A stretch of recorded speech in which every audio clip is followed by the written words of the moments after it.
Many years ago, in a dry region beside a gray desert, a wealthy merchant named Marcus lived. Among his possessions were numerous wagons, stores of gold, and several powerful horses. The local people avoided him in fear, for his nature was harsh and arrogant. In his view, profit was the only truth. If anything became useless to his business, he no longer had the slightest interest in it. Words like sympathy and compassion were unfamiliar in his life. In his stable, there was an old black horse known to everyone as Shadow. For a long time, this animal had delivered valuable goods for Marcus across difficult routes. Mountain ranges, deserts, violent storms, he crossed every obstacle with precision. But the weight of age was inevitable. Gradually, Shadow's strength began to fade. His steps grew slow. His eyes began to lose their ability to see light. After he became completely blind, Marcus removed him to the darkest, most isolated corner of the stable. No one came to care for him anymore. No one even looked at him. Shadow simply stood there in silence, a life sinking into the depths of forgetfulness. In the same area lived Aaron, a poor woodworker. He was nearly 50 years old, and years of physical labor had left his body worn down. His hands were rough and cracked. With his family, his wife, and 5 children, he lived in a small wooden hut. Day after day, Aaron collected wood from deep in the hills and carried it back on his own shoulders. He had no cart, no animal, no assistance. His own physical strength was his only support. Most of the wood he gathered was sold to Marcus. In every transaction, Marcus belittled him. He made him wait for hours. He paid him very little.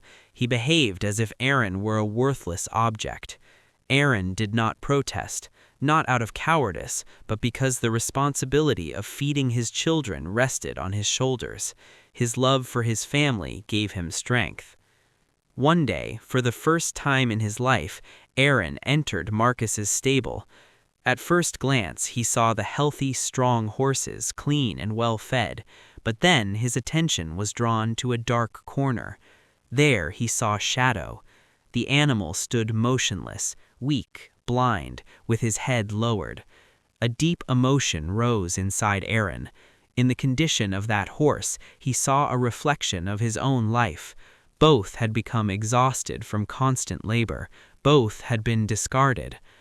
Aaron stepped forward and gently touched Shadow's neck. The horse did not step away. Instead, he leaned into the affectionate touch. After a long time, he felt a trace of kindness.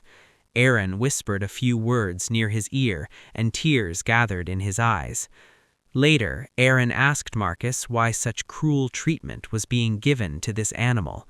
Marcus responded with anger. In his view, the horse was now completely useless. Aaron asked if he could take the animal with him.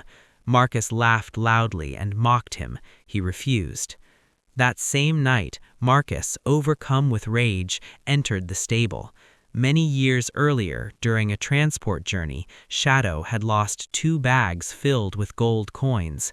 Marcus had never forgotten that incident. He struck Shadow again and again with a whip and blamed him for all his misfortunes.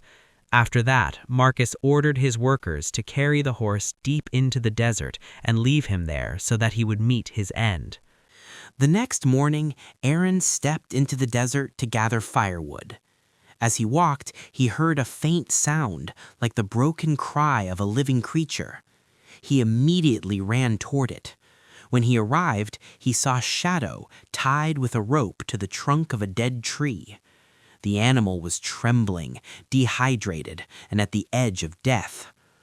Aaron at once knelt down in front of him. He gave him water to drink. He untied the rope and set him free. Then he led him toward his own hut. When the villagers saw Aaron bringing home a blind horse, they mocked and ridiculed him. They commented that he was picking up useless trash. Aaron gave no reaction. He believed that the Creator often places goodness in things that people neglect and discard. Aaron and his family patiently began caring for Shadow. They regularly gave him food, water, and gentle affection.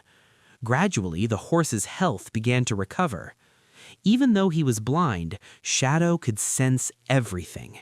He listened. He remembered. One dawn, in the early light, Shadow suddenly began to behave restlessly. He tugged gently, as if he wanted to lead Aaron somewhere. Aaron trusted his signal. The two of them set out together into the desert. Shadow stepped forward with confidence. There were no missteps.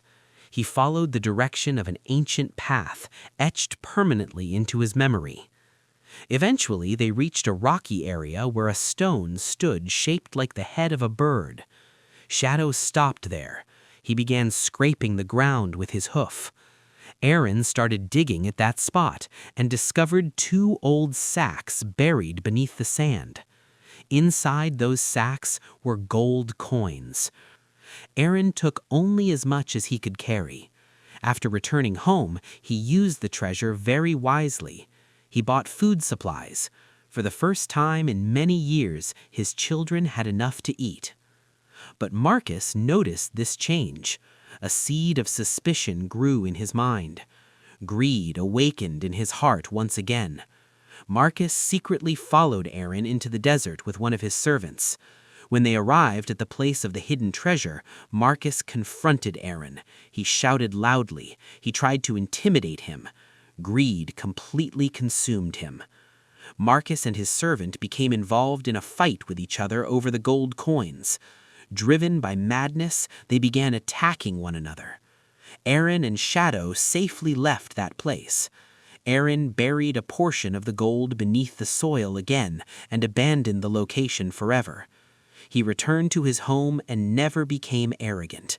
He dedicated himself to helping others. He never forgot the days of his former poverty. In time, Aaron spent part of the gold coins on an eye surgery. Shadow regained his sight. The old horse began to run freely across green fields.